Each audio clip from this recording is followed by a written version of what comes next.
At the airport after an argument, my parents and sister canceled my ticket and left me stranded in Europe.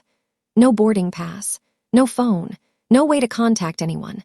As I stood there trying not to collapse, a man who looked impossibly wealthy, dressed in a flawless suit, walked straight toward me and whispered, "Pretend you're my wife. My driver is about to arrive." Then he smiled, cold and confident, and added, "Trust me, they're going to regret this."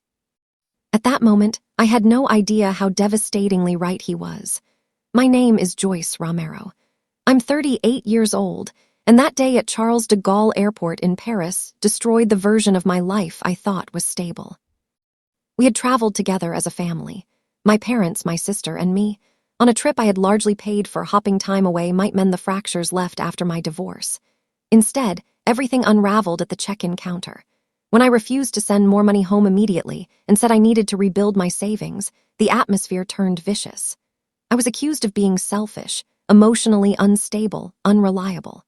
Earlier, my sister had taken my phone and charger to take group photos. My mother insisted on holding all our passports to keep things simple.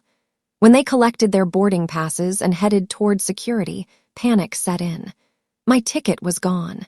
They had canceled it deliberately and told me I could survive on my own. Without hesitation, they disappeared through the gate. I stood there shaking, realizing what they'd done. I rushed to the service desk, trying to explain, but security interrupted and asked me to leave the restricted area. That was when the stranger stepped in. He had clearly been watching everything. He leaned close and repeated those words. With nothing left to cling to, I took his hand. The limousine pulled away from the terminal, and as the airport lights faded behind me, something inside me hardened. They thought abandonment would break me. They were wrong. If you've ever been betrayed by your own family or stripped of control by the people who claim to love you, share your story in the comments. What would you do if trust turned into manipulation? I read every response. The car moved quietly through Paris, city lights streaking past the tinted glass. The man beside me finally spoke, calm and precise. "Alexander Hayes, 42. I run a real estate group based in New York." I introduced myself, still gripping my bag. He told me he noticed how I stayed composed under pressure, how I tried to solve the problem instead of collapsing. That's why he stepped in. He needed someone dependable for a short-term arrangement. He explained that a high-profile charity gala was approaching, one tied to a critical business deal. His late wife's death had left a narrative of emotional instability that his younger brother was exploiting to undermine his leadership. Appearing married, stable, and grounded would silence doubts long enough to protect the company. He didn't want an actress. He wanted someone real. The offer was blunt. I would play the role publicly. In return, he'd fly me to New York on his private jet, house me securely, provide a new phone, $50,000, and legal support to uncover what my family was planning. I asked about risk, confidentiality, and control over my identity. He agreed without hesitation. We shook hands as the jet waited on the runway. By morning, I was in Manhattan, standing inside a penthouse overlooking the city. For the first time since Paris, I felt safe. I called my cousin Diane and learned the truth. My parents were telling people I'd had a breakdown, claiming I was unstable, quietly preparing to pursue conservatorship over my inheritance. The condo my grandparents left me, their plan wasn't concern, it was control. When I showed Alexander the evidence, he acted immediately, bringing in his attorney. We both realized we were fighting the same kind of war, family using vulnerability as a weapon. I educated myself fast, learning the laws, preparing documentation, refusing to be passive ever again. As gala preparations intensified, I became deeply involved. I reorganized schedules, managed vendors, rewrote sponsor communications, and corrected structural flaws before they became disasters. Alexander noticed. He trusted me. Late nights turned into strategy sessions. Rehearsed appearances became natural. The role stopped feeling fake. It became functional. The night of the gala, whispers surfaced again. An article questioning Alexander's judgment circulated mid-event. A key investor pulled back. I stepped in, calmly presenting real data, future projections, and transparency. The contract was signed that night, not perfectly, but successfully. As we left the venue, Alexander turned to me and said quietly, "This isn't enough. The narrative won't die." Then he made the offer that changed everything. A legal marriage, 1 year, strategic, controlled, mutually protective. I didn't react emotionally. I asked one question instead. Terms. Terms, I asked again, steady, measured, refusing to let emotion steer the moment. Alexander didn't look surprised. He outlined everything like a contract, not a fantasy. 1 year legal marriage, renewable only by mutual consent. Separate finances on paper, with a joint public-facing account for optics. Full prenuptial agreement protecting both of us. Confidentiality clauses strong enough to silence tabloids and internal rivals alike. In return, public stability for him, legal insulation for me, and aggressive defense against any conservatorship attempt. No children clause, no forced cohabitation beyond appearances. Autonomy preserved. When he finished, I nodded slowly. It wasn't romance, it was strategy, and for the first time in a long while, strategy favored me. Within 48 hours, paperwork was drafted. His legal team moved with surgical precision, filing notices that established my full mental and financial competence, backed by evaluations, financial audits, and sworn affidavits. The conservatorship threat stalled almost immediately. My parents' attorney requested extensions. Their narrative was cracking. When the marriage announcement dropped quietly through respected business channels, the tone shifted entirely. Suddenly, I wasn't unstable Joyce. I was Joyce Hayes, newly married, poised, visibly supported, living in Manhattan by choice, not circumstance. My parents called, I didn't answer. My sister emailed, pretending confusion, claiming concern. I archived it. Diane stayed close, feeding me updates. The conservatorship effort quietly dissolved within 2 weeks. Their concern evaporated the moment control was no longer an option. That told me everything I needed to know. Life inside the penthouse settled into a rhythm. We maintained separate wings, intersecting only when necessary. Publicly, we attended events together, polished and convincing. Privately, respect replaced suspicion. Alexander stopped seeing me as a solution and started seeing me as an equal. I was brought into meetings beyond the gala, risk reviews, restructuring plans, negotiations he'd previously handled alone. I didn't flatter. I challenged, and he listened. Nathan escalated. He leaked internal emails, twisted timelines, tried to frame Alexander's corrective actions as reactive panic. But this time, the response was swift and unified. I helped draft internal communications that reframed losses as strategic pivots, documented recovery steps, and highlighted governance improvements. When the board convened, Alexander didn't walk in alone. I sat beside him, calm, informed, prepared. The vote to remove him never reached the floor. Nathan's credibility suffered instead. Outside the corporate battlefield, I rebuilt myself deliberately. I reopened old friendships my family had subtly discouraged.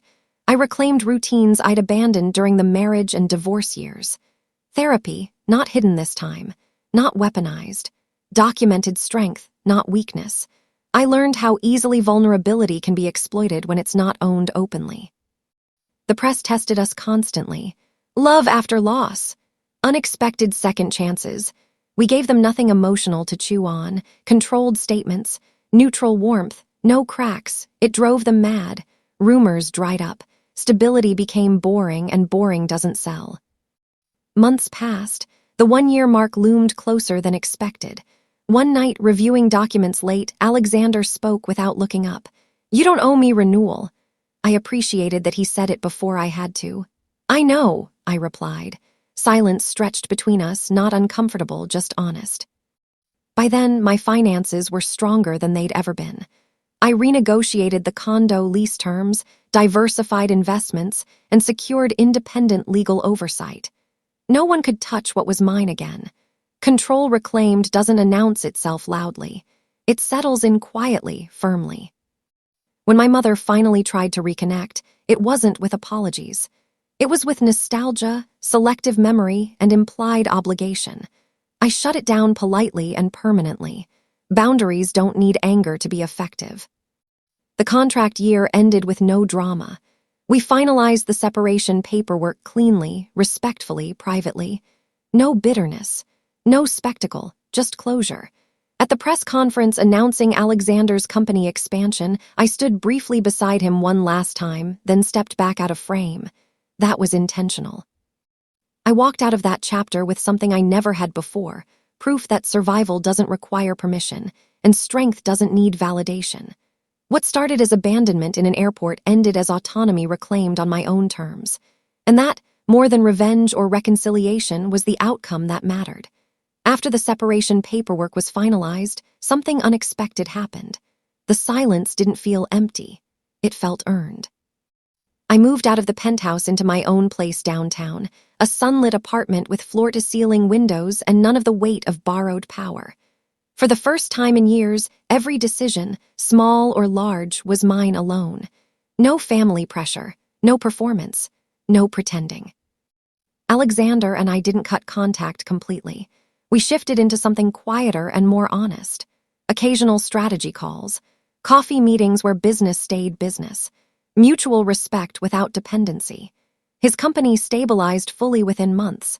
Nathan's influence faded after the board commissioned an independent audit that exposed selective leaks and internal manipulation. He wasn't fired publicly. Companies rarely air their mess, but he was sidelined, stripped of leverage, and quietly pushed out within the year. Control games rarely survive daylight. My own life expanded in ways I hadn't planned. I accepted a consulting role with a firm specializing in crisis governance and asset protection, work born directly from my experience. I helped executives, heirs, and founders defend themselves against hostile family interventions and internal power grabs. Every case reminded me how thin the line is between concern and control. I became good at spotting it early. Then came the letter, handwritten, my father's handwriting. No threats this time, no demands, just a vague apology wrapped in justification. We only wanted to help. I read it once carefully and filed it away. Closure doesn't always mean response. Sometimes it means recognition. The final legal confirmation arrived quietly. My condo fully protected, irrevocable trusts updated, guardianship challenges permanently barred without extraordinary evidence. The last lever they had was gone. I felt no triumph, just relief. One evening, months later, I ran into Alexander at a fundraising event. Different cause, different energy. He smiled, genuine this time. "You look settled," he said. I was. And so was he. We spoke briefly, warmly, then drifted back into separate conversations. No unfinished business lingered between us. People often ask if I regret trusting a stranger that night in Paris. I don't. The risk wasn't following him. The real risk would have been staying frozen where my family left me, believing abandonment defined my worth. It didn't. That day taught me something permanent. Family can be your origin, but never your owner. Trust is powerful, but boundaries are stronger. And sometimes, the moment you think you've lost everything is actually the moment you stop being controlled by anything at all. If you've ever been pushed aside, labeled unstable for standing up for yourself, or punished for choosing independence, know this: you're not broken. You're being tested. And survival, when paired with clarity, becomes something far more dangerous than obedience. After the separation papers were signed, something shifted quietly but permanently inside me. The chaos was over, yet I didn't rush to fill the silence. I moved into my own apartment in Manhattan, not extravagant, not symbolic, just mine. Sunlight poured through wide windows every morning, and for the first time in years, I woke up without bracing myself for someone else's expectations. Every decision belonged to me: what I ate, who I spoke to, what I ignored. Independence stopped being an idea and became a habit. Alexander and I didn't disappear from each other's lives, but the dynamic changed. There was no emotional gravity pulling us together anymore. We spoke occasionally, always with clarity and respect, sometimes about business, sometimes about nothing important at all. The difference was that neither of us needed the other to stand upright anymore. His company stabilized fully within the year. The board regained confidence. Investors stopped whispering. Nathan made one last attempt to undermine him, an anonymous complaint, carefully worded, but the timing betrayed intent. An independent audit exposed selective leaks and manipulated narratives. He wasn't publicly disgraced. He didn't need to be. Influence was quietly removed, and power slipped out of his hands without ceremony. My own path expanded faster than I expected. Word traveled discreetly. People who had faced similar threats, family members questioning competence, partners using mental health as leverage, relatives disguising control as care, started reaching out. I accepted a consulting role focused on crisis governance and asset defense. I helped people prepare documentation, establish independent evaluations, and take back narrative control before courts or families could distort it. I understood the fear intimately. I also understood the cost of hesitation. Every case confirmed what I had learned the hard way. Most power grabs don't begin with aggression. They begin with concern. They use your weakest moments as evidence and your silence as consent. Once I saw the pattern clearly, I couldn't unsee it. I taught clients how to stay calm while acting decisively, how to protect themselves without appearing defensive, how to move before being cornered. Months passed before my family tried again. This time it wasn't legal, it was emotional. A handwritten letter arrived from my father. The words were careful, layered with justification rather than accountability. We only wanted to help. You were under so much stress. We were scared. There was no acknowledgement of the ticket cancellation, no apology for abandonment, no ownership of intent. I read it slowly, then filed it away. Closure doesn't always come from confrontation. Sometimes it comes from clarity. The final legal confirmation arrived not long after. My condo was fully insulated through updated trusts and protections.